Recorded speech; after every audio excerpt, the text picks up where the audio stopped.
అందరికీ నమస్తే. గరం గరం వార్తలకు స్వాగతం. అందరూ మంచిగా ఉన్నారు కదా? చాలా వార్తలు ఉన్నాయి చూసేటందుకు. ఆలస్యం చేయకుండా చూద్దాం. ముందుగా హెడ్లైన్స్ చూసొద్దాం పార్రి. నిండు సభల సీఎం నితీష్ సారు వింత ఎక్స్ప్రెషన్లు. ఎవరిని చూసో మరి ఈ వెక్కిరింతలు? టిప్పు సుల్తాన్ మనమన్నని చెప్పి డబ్బులు కొట్టేసిండు డాక్టర్. కోట్ల రూపాయలు పోగొట్టుకొని జనాలు పడుతుండ్రు ఫికర్. స్కూల్లో ఎరేటిగా చేసిండ్రు చెల్లెళ్ళు ఫేర్వెల్. పట్నంలో గ్యాస్ బుడ్డి వేలింది ఢామ్ అని పరుగులు పెట్టిండ్రు పబ్లిక్ ప్రాణ భయంతోని. భజన చేసేటోళ్ళకే పనులు చేస్తానంటున్న రాజేషు. మనకు భజన చేస్తలేరా, మనల్నే తిరిగి ప్రశ్నిస్తున్నారా? లేపేయ్ లేపేయ్ లేపేయ్. కనకపు సింహాసనం మీద సునకంను కూసుండబెట్టినా అది తన బుద్ధి పోనిచ్చుకోదు. కొంతమంది రాజకీయ నాయకులు కూడా అట్లనే మోపేండ్లు. ఎమ్మెల్యేలు ఎంపీలు అయినాకనన్నా మారతారా అంటే అస్సలు మారరు. జనం చూస్తున్నారా అనే సోయి లేకుండా చిల్లర చేష్టలు చేస్తుంటారు. గా యూపీలో ఒక ఎమ్మెల్యే ఏం చేసిండో చూడుర్రి. ఇది ఉత్తరప్రదేశ్ అసెంబ్లీలకు పోయే మెయిన్ దర్వాజా. ఆగో ఆ ఎర్రకోట వేసుకొని నిల్చున్నాడు చూసిండ్లా. ఆయన యూపీ అసెంబ్లీ స్పీకర్ సతీష్ మహానా. సభకు టైం అవుతున్నదని దబ్బ దబ్బ పోయేటోడల్లా ఈ దర్వాజా కాడికి రాగానే సడన్ గా ఆగిపోయిండు. అక్కడ డోరు పక్క ఎర్రటి మరక అవుపడుతున్నది. ఏందది అని చూస్తే అది గుట్కా నమిలి ఊంచిన మరక అని తేలింది. ఎవరో ఎమ్మెల్యే గుట్కా నమిలి అలవాటు కొద్దీ అక్కడ తుప్పుక్కుమని ఉంచిండు. ఇంత గలీజ్ గాళ్ళున్నారేంది రాబాయ్ అనుకుంటా ఆ స్పీకర్ అక్కడనే నిల్సొని ఆ గుట్కా మరక మొత్తం సాఫ్ చేపించిండు. ఆ కార్పెట్ పైసలు ఆ ఎమ్మెల్యే దగ్గర వసూలు చేయండి అని ఆర్డర్ ఇచ్చిండు. ఆ తర్వాత ఎమ్మెల్యేలందరికీ క్లాసు తీసుకున్నాడు స్పీకర్ సారు. గల్మల గుట్కా ఉంచిన ఎమ్మెల్యే ఎవరో నాకు తెలుసు. సీసీ కెమెరా ఫుటేజ్ చూసిన. ఇప్పుడు ఆ ఎమ్మెల్యే పేరు చెప్పను. గాయన తనకు తానే నా దగ్గరకు వచ్చి తప్పు ఒప్పుకోకపోతే మాత్రం పేరు అనౌన్స్ చేస్తా అని వార్నింగ్ ఇచ్చిండు. ఎమ్మెల్యేలు ఎవరైనా సరే అసెంబ్లీ ఏరియాలో ఇసొంటి లత్కోర్ పనులు చేస్తే సీరియస్ యాక్షన్ తీసుకుంటా అని వార్నింగ్ ఇచ్చిండు.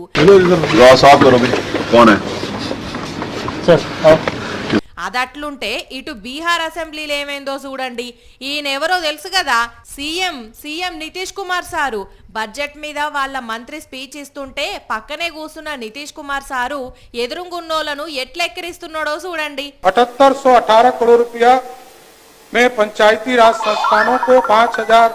మరి ఎదురుగా ఎవరున్నారో తెలియదు గాని అచ్చం చిన్నపిల్లల లెక్కనే వెవ్వే వెవ్వే అని ఎక్కిరిచ్చిండు నితీష్ సారు. ఇదేం తారీఖనయ్యా సీఎం పోస్టులున్న పెద్ద మనిషి మామూలు చూసి ఎక్కిరిచ్చుడైంది, ఇదేం పద్ధతి అని గుస్సా అవుతున్నారు కాంగ్రెస్ లీడర్లు.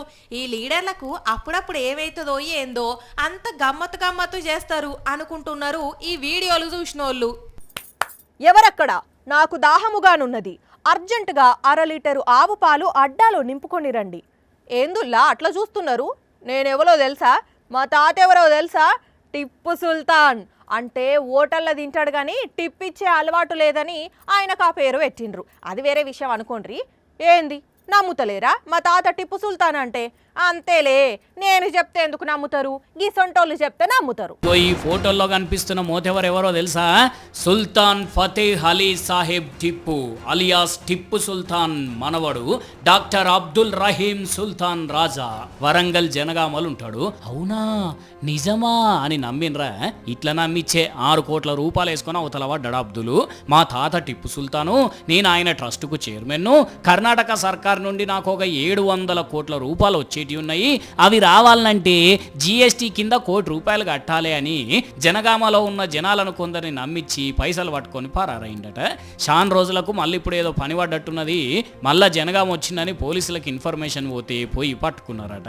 మరి ఏమంటున్నాడు సార్ టిప్పు సుల్తాన్ మనవడు? 2024 సెప్టెంబర్ మాసం నుంచి కనిపించకుండా పోయాడు. తర్వాత బాధితులందరూ కూడా మేము ఇచ్చిన డబ్బులు మోసం చేసినామని అతని గురించి తెలుసుకున్న తర్వాత ఫిర్యాదు చేసినట్టు మేము దాని మీద వచ్చిందన్న సమాచారం మేరకు మేము అతన్ని అదుపులోకి తీసుకుని విచారిస్తే అతను కూడా మోసం చేసినా అని చెప్పి ఒప్పుకున్నాడు. ఆహా ఒప్పుకున్నాడు కూడానా? మరి ఇక తిరిగి ఇస్తాడో ఎవరి పైసలు వాళ్ళకు, లేకుంటే ఇన్నొద్దులు జనగామాలు ఉన్నాయి ఇప్పుడు జైళ్ళు ఉంటా ఇంతే కదా అని ఊకుంటాడో కానీ పబ్లిక్ చూసినరా ఎవరిని పడతాళ్ళని నమ్మి పైసలు ఇస్తే అటెంక వసూళ్ళ కోసం అవస్థలు పడాల్సి వస్తుంది. జాగ్రత్త. అయినా పైసలు ఇచ్చిన వాళ్ళని ఎట్లా నమ్మినరో కదా గీన టిప్పు సుల్తాన్ మనవాడంటే. ఈయన పర్ఫార్మెన్స్ యాక్షన్ కు తక్కువ, ఓవర్ యాక్షన్ కు ఎక్కువ ఉన్నట్టున్నది కదా. హలో, పర్ఫార్మెన్స్ ఇచ్చుడంటే పర్ఫ్యూమ్ కొట్టుకున్నంత ఈజీ కాదు. దాదా దాదానా?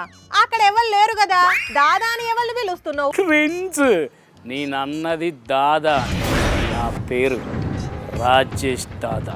అబ్బో, పుట్నాలకు పులుపు ఎక్కువ, బఠానీలకు బలుపు ఎక్కువ అన్నట్టున్నది కథ. అదేంది పుట్నాలు పుల్లగా ఎందుకుంటాయి? మరి దాదాలు నీ లెక్కన ఎందుకుంటారు? పంచుకే పంచా. హలో, నేనెవరో తెలుసునా? మీరా? అబ్బే తెలియదులే, తెలుసుకోవాల్సిన అవసరం కూడా లేదు. ఇగో ఇట్లనే నన్ను సతాయించినావు అనుకో, నీకేం పనులు కాకుండా చేస్తాం. అబ్బచ్చా, మేవేస్తే పంచు, మీరు వేస్తే లంచా?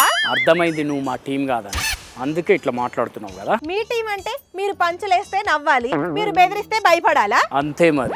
ఈ రాజేష్ దాదా ఏం చెప్పినా వినాల్సింది. వినకపోతే మీ సంగతి చూస్తా, మీకు పనులు ఎక్కడ కాకుండా చేస్తా.